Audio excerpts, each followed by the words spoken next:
She loves all kinds of adults, anybody. She doesn't mind people coming up to her. She doesn't mind where you touch her. She doesn't mind being pet. So I started wanting to make her a therapy dog. So at first, she had to take a class called Canine Good Citizenship.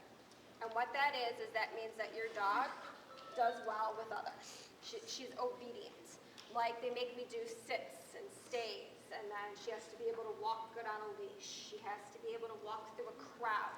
She has to be able to not react to a distraction. Some dogs are reactive, like if a book fell or something fell over there, she has to show no reaction to it. I mean, she can jump and be startled by it, but she can't lunge out or she can't get upset by it. So she passed her Canine Good Citizen class, and then we took another class called the therapy class. She is certified through Therapy Dogs International, which is what's on her bandana. And part of Therapy Dogs International, it actually, the test, because I have a puppy at home, changed. They upped the stakes on it, and I think they kind of realized other things to test.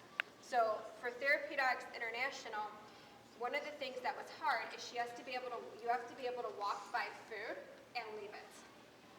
Because if she goes into a nursing home or she goes into a hospital, and let's say a pill fell on the ground, that can be very dangerous to her. So she has to know to leave things. She can't just pick things up in her mouth. So she knows the command of leave it, and she knows that if I tell her to leave it, she's not allowed to touch it.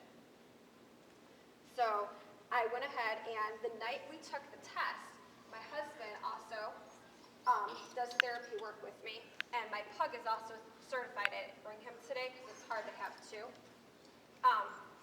You have to, I didn't realize it, if I wanted to be able to handle both dogs, they both had to take the test with me. So that evening, she had to take the test twice.